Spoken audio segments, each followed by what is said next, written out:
Okay, we can get started. Good morning. So we can start as usual with questions about previous class from anybody, also from Jamie and Micah. Of course, last class was about circadian rhythms. You can ask about those for the people who presented that. And last week, if you still remember, we talked about somatic mosaicism. Of course, we can talk about anything that you want, that you find interesting, but those are the most recent topics. So any questions? Yeah, I had a question about for the circadian rhythm presenters. As far as so we talked about like plasticity and how some animals are able to like adapt their rhythm to what they need to like be best able to survive. And I just had a quick question about things like what happens when you kind of like in jet lag or situations where you throw it off, like throw off your cycle for one or like a small amount of time. Like, how does your body actually like self-correct when you've thrown off the clock, I guess? I can try and answer that. From my understanding, I didn't really look into humans very much, but I also remember that Dr. Frank was talking about how the human cycle is 24 hours and 30 minutes. And I think from what I've read online, you can adjust like between 1 and 3 hours a day in terms of time zones. So it takes a little while, but we are capable of doing that. And is that plasticity? I'm not sure. I think it could be, but again, I don't know that much about humans. Does anybody else in the group want to speak to that?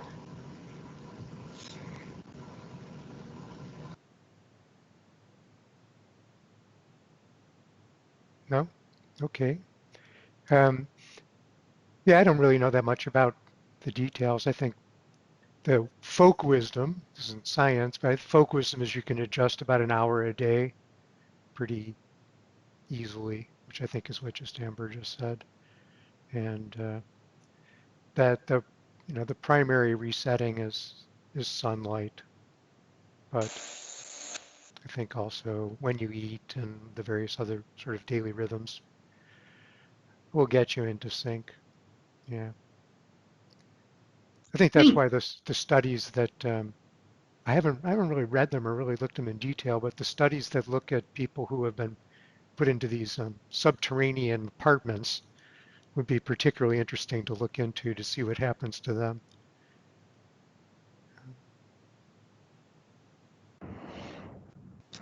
I had a thought about the somatic mosaicism.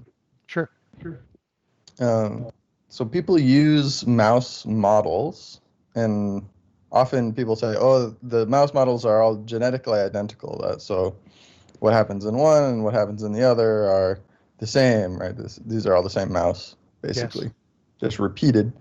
And I wonder, is there any sense, if somatic mosaicism is this important, that idea is salvageable? Like, Well, I think you can. I think ultimately what we're going to need is just empirical studies to tell us when you start with a set of identical zygotes, let's say, like identical twins, how much variation is there? And that's why I posted online a study about identical twins. And I think that's the best source so far. I don't know that people, if there's the literature is exploding. Somebody just sent me a graduate student in France just started writing to me about mosaicism a few days ago, and he sent me a summary of 5 review articles that have been written in the last 6 or 8 months on different things. So you can really see it taking off. The other article that made a big impression on me was the one that I talked about in class that was looking at autism. And they actually calculated in that article the um, fraction of genes that are mosaic at greater than 2 or 4%, um, and estimated the actual number of mutations per cell division in the early in early embryogenesis. And, if those numbers are broadly the right magnitude, then you can get a pretty good sense of what the mosaicism would be. Really you only need to take into account the first 5, 6 rounds. Well, let's see. By the time you're at 5 rounds of division, if everything's perfectly symmetric, that's 32, so that's down to 3% mosaicism, and so on with the next set of cell division. So you're really looking at fairly early embryogenesis if you're talking about widespread mosaicism. I think it's a little bit misleading to think that way because I want to emphasize point I made in class, which is that if you have 100 trillion cells, then something that's at very low frequency, so that's 10 to the 14th, right? So something that's at 1 in a million, 10 to the minus 6, is still in 100 million cells. So you say, oh, it's a mutation, it's got a frequency of 1 in a million. Okay, that's small. But you say, but it's in 100 million cells. Well, that's big. So it really depends a lot on the relationship between the number of cells that carry mutation and whatever consequences of interest to you. If it's some major physiological characteristic of an organ, then 1 in a million is probably too small to have an effect. But if it's a predisposition to cancer, 100 million cells carrying a predisposing mutation is huge. So it's very dependent, which is one of the things I find most interesting about the topic. I remember one of the themes for the course is that a good puzzle forces you to think about biology more deeply and to integrate a lot of things that you wouldn't necessarily have in your mind, but once you see them, you realize, oh yeah, I need to think that way. And so that's, mosaicism for me is really that, because it forces you to ask those questions. And those are questions that you really need to understand a wide range of things.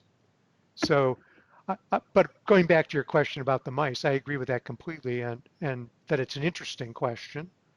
It's going to depend on the particular issue that you're interested in following up in your experiments. Just like I said with regard to people who study infection, right? So they start clones of malaria in different hosts to study the evolution of drug resistance, for example. Well, clones when they started, but maybe not clones by the time you got around to studying them, right? The other big issue is what's the selection within the population? Because I've been implicitly talking as if mutations were neutral in terms of frequency, but of course some of them will enhance cell division, so they'll be disproportionately represented. Some of them will be deleterious, and those cells will just be cleared because they don't divide or they die. So selection is going to play a big role, and the cancer literature has some discussion of these things because people think about these from the origin of tumors. Trying to understand the genomic data in tumors forces you to think about these questions. So there's a sizable literature there that's related. Again, once you're tuned in, if you keep track of the literature over the next few years, I suspect you'll see a lot of things. So developing rapidly. Yeah, very cool. I just wanted to, can you guys hear me? Yes, good. Cool. I wanted to jump in saying a couple of things. One, in response, actually sort of a follow-up to what Jamie asked. I just remembered that like there were, I was listening to the NR Time BBC podcast on circadian rhythms, and it was 3 like neuroscientists or experts in brain-related science, and one of them mentioned that there were mouse experiments done on the protein like used that's whose function is like a break in circadian rhythm adaptation. So if you I think they removed it or something. If they remove that break, then adaptation, then changes in the entrainment was just much more rapid. Like they could just change that without the protein. That they could just change that break the schedule basically at will. and this was in mice, but I guess because there's a lot of conservation of I forget which gene it was, but there's a lot of conservation in the circadian in the clock genes between mammals, I believe. So it stands to reason that the same protein, whatever it is, I could look into that if you're interested, Jamie, it exists also in humans. Yeah, And that's what really interesting. And the question that comes to my mind is a very general one, which is suppose that you allow more rapid adjustment of the clock, then what are the costs and benefits of that? Mhm. So the benefit is obvious, right? You can get back on track more quickly. But what would be a cost in general of rapid adjustment? maybe it's like you had a good sleep schedule before, and like it's just like if you had some temporary offset, then it might, well, maybe I'm not sure. Like there might be some there might be some I guess like I'd imagine if the protein is connected with the other clock genes, there might be some trade-off somewhere, but that's just my That's a first good point. But thinking. I mean, so it's always good sometimes when you have these kinds of questions, if you ask the same question in a different context, all of a sudden you can see the question better, right? So suppose you have a thermostat in your house and it really adjusts the temperature very quickly. When it's too hot, it really cools the house down very quickly. And when it's too cold, it really heats it up very fast. That sounds good because your goal is to keep the temperature at the set point, right? But what could be a potential drawback of very rapid adjustment? Keeps overshooting. Yeah, overshoots. Just if you look at the mathematics of the adjustment, the math's actually pretty simple. You just get a fairly simple set of dynamical equations, differential equations, and you pretty quickly start getting overshoots. So you'll actually never settle on the set point. So although it sounds good in principle, what you actually end up doing is you spend more time away from the set point um, because you tend to overshoot. And then the most dangerous thing of all in a system like that is when you become unstable and you start to diverge, right? So instability sounds like, a theoretical thing, but if you think about your body, um, true instability basically pretty much means you're going to die for temperature control, for example, and for many other traits.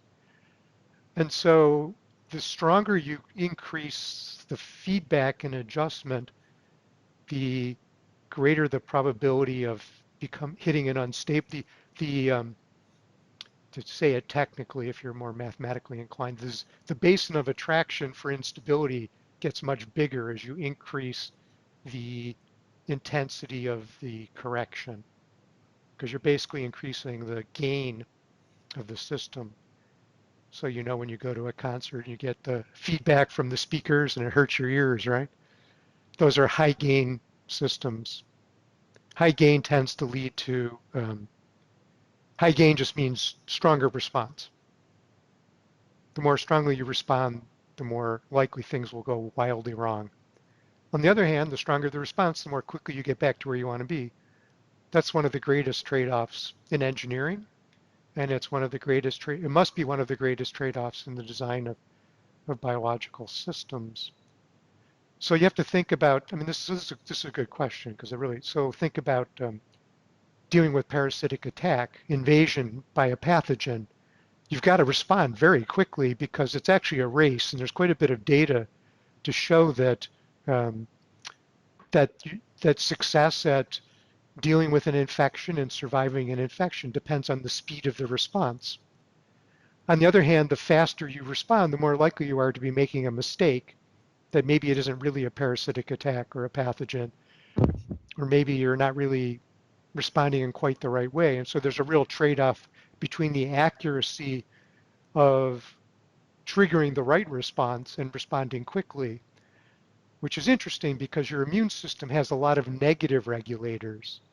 It's got a huge number of negative regulators. And maybe we talked about that in class briefly a long time ago towards the start of class.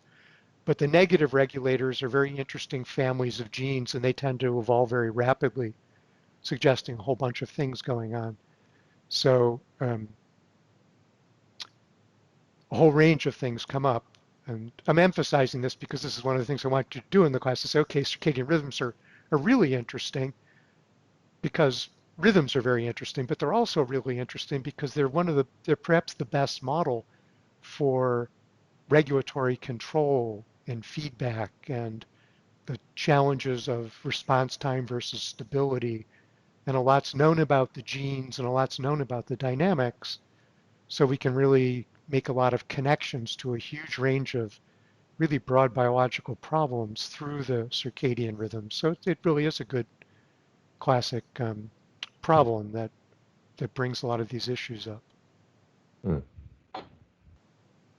Guess like that. So that was so. It's really interesting that you basically describe you like usual. You naturally describe like a trade-off that has like a pre-existing term in like other fields. I think what you basically are touching on is the speed accuracy trade-off. That's like the most common parlance for that idea, which you described. Um, Well, I think. Speed stability.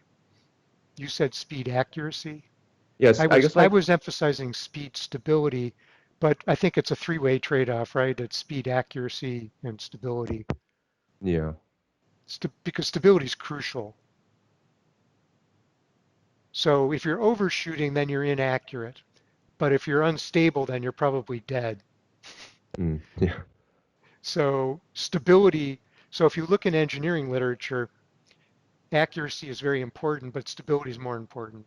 So a huge amount of the engineering literature and control theory is about stability. Mm.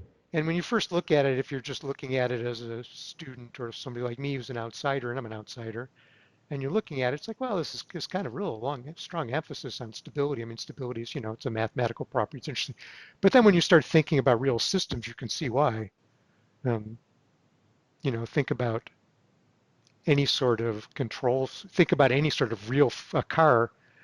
When you oversteer, right? You're turned too far to the right or the left here. Turn too far to the left, and you steer to the right. And so if you imagine, I don't know how many of you ever grew up in snow. Maybe you're all maybe you're all warm weather people, but if you grew up where there's snow, you know exactly what I'm talking about. Because you have to correct your car, and it happens very slowly, and you can sort of feel it, and the car goes one way, and you try to correct, and um, you are very interested in stability if this happens to you. Stability is what it's all about, and you're correcting back one way and the other. You're basically doing a negative feedback against direction, and you're praying that you can bring things back into the stable zone. And it happens slow enough that you have time to think about it. Um, yeah, so I can see Matt's been in snow. I can see he's shaking his head. Also, the number of times that they showed me videos of the Tacoma Narrows Bridge in Exactly. engineering classes in undergrad is just too many, too many times the Tacoma Narrows Yeah, Bridge. the resonant frequency thing is it's very abstract until you encounter something in your own personal life, like carrying a pot of boiling water is a good one. If the rhythm of your step matches the rhythm in which the water is going back and forth in the pot, pretty soon you're going to burn yourself. And so what you end up doing is desynchronizing the rate at which you walk from the rate at which the water is moving back and forth in the pot. Um, if you've never done it, it doesn't sound like kind of an abstract thing. But if you have done it, you know exactly what I mean. Um, you are basically getting out of the resonant frequency when you do that to avoid instability. Because resonant frequency, meaning when the frequency of the driver matches the frequency of the current system, tends to enhance fluctuation. And when fluctuations get too big, you're unstable. And when you're unstable, you usually have some sort of disaster. So the the overriding goal of all control systems over and above everything is stability. The secondary axis is going to be some measure of accuracy or tracking. But once you're unstable, tracking is irrelevant. Yeah. So I'm a big fan of control theory. I think the engineers just have hugely um, advanced in their conceptual understanding of things. And it's really interesting in biology. a lot of what we do is, a lot of what we're interested in is essentially control theory in one form or another. You know, plasticity, learning, these are all kinds of things. You'll find analogs in control theory. Adapting to new information is what plasticity is, right? That's what learning is. All of these things, and the control theorists have all of this down. Um, on the other hand, one of the biggest themes in this course is that biology is weird. And so to understand biology, you have to completely understand the principles of control theory as we're discussing. But then you also have to understand how weird biology is, because there's a lot of things about biology that don't come up in control theory, like genomic conflict, right? Cytoplasmic male sterility. Then you have the question of, well, what's the real target of what you're trying to maximize or optimize when you have a conflict? And there's just huge ranges of conflicts, and there's different time scales that go on in biology. And so I think the reason why biology is so misleading is that on the one hand, it's very simple. All the natural selection, optimization, control. If you think that way, you can actually understand a huge amount about biology. But then you hit a point where almost everything you say after that is wrong, because biology has this whole other dimension of strangeness that's not really typical in engineering problems. And so to be a good biologist, you have to be a really great engineer, and then you have to also understand all that weirdness that happens in biology. And so I'm emphasizing that because actually it's very hard just to say that and have it have any meaning. But if you ever take the time to review this class, you'll see that most of the things we've talked about and most of the puzzles, I'm trying to get you to sort of get used to thinking about how weird biology is, and yet at the same time, there's a very simple side. And to see those things both simultaneously is the ultimate challenge that really, I think, determines people that are good at biology and people that end up saying really, like my father was a physician, and when I became a biologist, he loved to talk to me about biology, but he could never get it right. He would always, natural selection, he would kind of start out in the right direction, and then pretty soon he would, like almost all people who don't have much experience, he'd be doing a good for the species argument, which, good for the species arguments actually work most of the time for a lot of traits, but they don't work for a lot of traits also, because that's natural selection is relatively indifferent to what's good for the species. It's a time scale issue. Things that happen on a much shorter time scale have a much bigger effect on evolutionary process. So the competing timescales that occur simultaneously that shape biology is the single hardest thing to understand and to consistently get so that you're consistently thinking clearly about it, because there's never one timescale that's operating. There are multiple timescales operating on everything that we study in biology. And the art is to be able to understand what's the dominant timescales or what the conflict is between different timescales for any particular problem. And I would say, don't mean to sound too arrogant, but I would say very, very few biologists are good at that. And yet it's really a crucial thing. So, we have more questions? Um, I guess no, I guess it was more. I guess it might be it probably is more like a statement phrase to the question. But I guess like, is it plausible? I guess like it's basically, is it plausible that a mechanism for going from, I guess, of basically of clock genes being a precursor to being, I guess, well, never mind. I guess like there was my thoughts were about like, well, clock genes, mutations, they could begin oncogenesis, and that like somatic. The question was if somatic mosaicism could start that, but I basically answered that question. Yeah, they could be definitely related. Those are interesting things. So let's I know Stephanie had some things to say about today's topic. So let's move on to that. If we have time at the end of class, we can just open up general discussion again. But let's move on to that. So Stephanie and also Thomas, if you have anything to say, but it's up to you. But I think Stephanie already had a plan. So if you want to take over, go ahead. Great, thanks. Let me just share my screen. Okay, thank you so much. Okay, yeah. But when you're done, okay, perfect, thank you.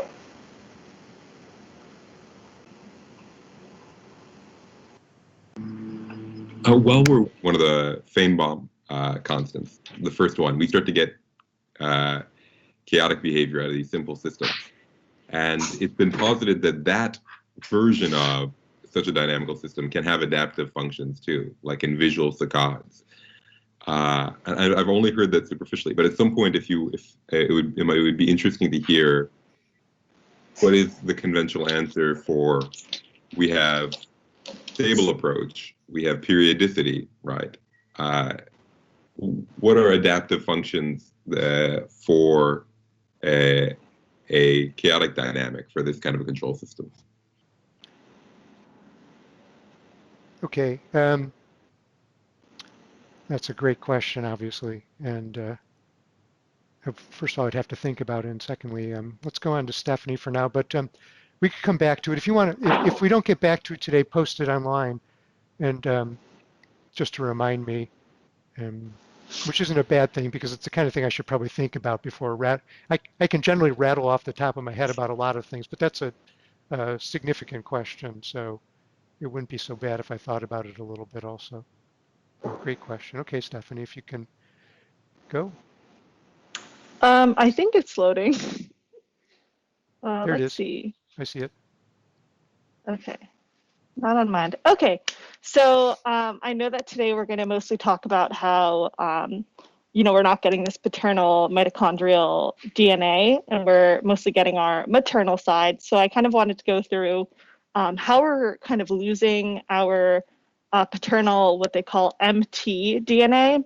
And so people have been looking at this for a while, looking at different organisms to see how this is going on in each one.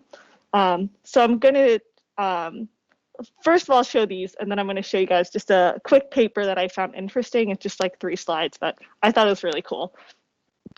So in mammals, so this A, I don't know if you can see my cursor, but in A, when you get to this fertilized egg and sperm gets in, basically you'll get the ubiquitination of this paternal mitochondria, and this will bring proteasomes and lysosomes over, and you'll get that degradation. In B, and this is in C. elegans and worms, what will happen is you'll get this autophagy of the paternal mitochondria or the mtDNA, and that'll get degraded. So again, you're really just ending up with the maternal mtDNA. In C, you're basically either decreasing that MT nucleotide number prior to fertilization, or after fertilization, it'll get degraded in the fertilized egg. In D, again, this is a different organism. During spermatogenesis, you'll decrease the amount of paternal mtDNA. So this is even before fertilization, this is all happening. And then in E, finally, you're getting the degradation of mtDNA from one of the parents. So in this case, it would likely be the paternal after gamete fusion. So these are all methods that have been seen for how we're losing our paternal mtDNA. So that's how this is happening. And then I kind of just wanted to show this paper that I thought was cool. This came out in 2018 in PNAS.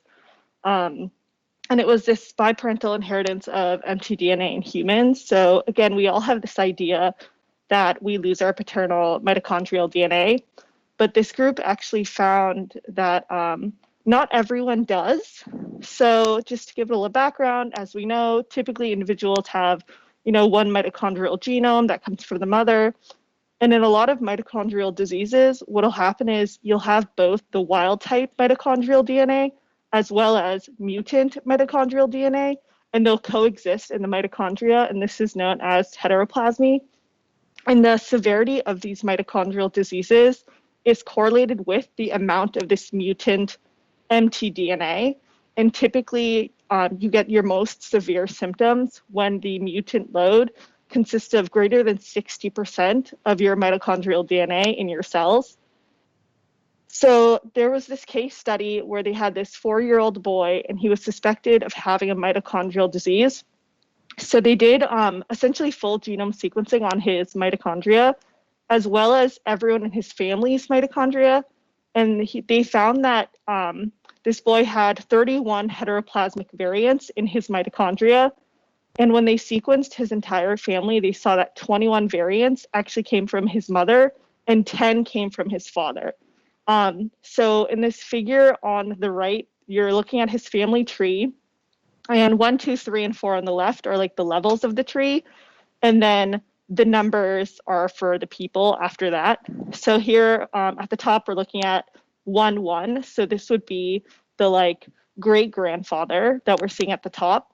You can see this is all blue, while the next row, this would be kind of like the mother and a few of her children. So now in 2, so one row down, we're looking at number 2, which is kind of right under the great grandfather, this female here. And then 3, which is 2 over to the right, that like darker 3. And they all have the maternal mitochondrial DNA, which isn't surprising. That's kind of what we assume. However, when we look at the other one row under, we're looking at 2, 1, 3, and 4 now, you'll see that there's actually a mix of the two, which is really interesting. Because now we know, it's not just the maternal mitochondrial DNA being inherited in this family. And then if you go down one more, this is going to be kind of like the parents of number 2 here. So you'll see this arrow. I don't know if you can see my cursor, but all the way on the bottom where we're looking at 4, so like A, 1, 2, 3, 4, there's this arrow pointing at 2. And this is the child that had the mitochondrial disease or suspected mitochondrial disease. So now going to B, we're looking at the 4th row here. So this is the, what is this? The grandmother. So you can see that, again, this is the maternal mitochondrial DNA. Yet when you're looking at the great-grandchildren, you're getting this mix again. So I kind of just want to show you guys that, yes, typically, we're mostly getting the maternal mitochondrial DNA, but there have been some case studies, this one specifically, and they actually saw this in 3 families. So it's not just, one family had it, it was a few. And I thought this was really exciting. I thought this was kind of a big deal when it came out. But I don't know, I thought it was interesting and wanted to share it with you guys. Yes. Can I ask you a question? Yeah. So when you say like these mutants or the variants inherited from the father, is that happening because something is mutated in the mitochondrial DNA that's like not being ubiquitinated correctly or being marked for you? So Okay. that was one thing I wish they did. They didn't do that. So I'm actually going to go back to this first slide, and they actually talk about some genes, for example, right here, this endo-G that plays a role in degradation. So there are genes that they know play a role in this degradation of the paternal mitochondrial DNA. But this study didn't do, didn't look into that, or even just like their full DNA that's not even mitochondrial, everything else. They didn't do that. I thought that was kind of a bummer. I think that could have helped with some, at least correlation, may not causation, because you can't really, do that in humans, but they didn't do that. Yeah, I thought that was a huge bummer, but maybe they did and they just didn't find anything surprising, so they didn't tell us. Thanks. Any other questions? No. Okay. Thanks. Yeah, that was great. I think where this has had the most impact in terms of broad areas is people use mitochondria as a pure female lineage marker. And I think I mentioned in a class when we talked about cytoplasmic male sterility, that a little bit of leakage, even at a low frequency, can really mess up concepts of lineage tracing. And I think that's one of the reasons why it was a big deal, because the use of mitochondria to trace evolutionary history and the movement of populations is quite common. And the question then becomes, you know, how much does that impact the conclusions that have been drawn from previous studies? It also has a role in studying disease. It would have some impact on what I'll say today, but actually I think on what I'm going to talk about today, it has relatively little effect because what I'm talking about is really only dependent on the bias primarily, um, as long as the bias is still pretty strong, which it is. So like everything, it depends on the question, but biologically, it's really interesting. What I found most interesting is just the diversity of mechanisms that are used. You know, sometimes there's things in biology which are just conserved all the way back to archaea, and it's sort of a miracle. You think that this, you know, this was discovered more than 1 billion years ago evolutionarily, and all organisms do it this way. And then there's other things which change fairly rapidly over evolutionary time. And sometimes it's not so obvious why, like sex determination is something that evolves fairly rapidly, but the clock, circadian rhythms are something that's highly conserved. Many of the genes are very conserved. So I found it really interesting that when you showed the variety of mechanisms um, that are involved. Anyway, thanks for that. Stephanie covered most of what I had prepared. I mostly just looked into what actually prevents the male mitochondria from persisting into the developing zygote. But this picture that I just put in the chat it highlights one of the points that Stephanie made in her first figure that showed. This is developing fermatid for Drosophila melanogaster. In the little diagram at the bottom, the cartoon sort of shows that even in mutants for endo G is the endogenous nuclease, which breaks down mitochondrial DNA. Even when that gene is mutated and lacking, it's called a waste bag, sort of comes by and snatches up the remaining nucleids of the mitochondria. So there's redundancy in the mechanism to eliminate the mitochondria. Interesting. Okay, thank you. Okay, so we have about 10 minutes before we take a break, but I think that's enough time just to introduce the topic, and then we'll take a break, and then we'll pick it up, which is fine, because the topic, the main concept is really extremely simple, and here it is. So in most organisms, mitochondria are primarily transmitted from the mother to the progeny.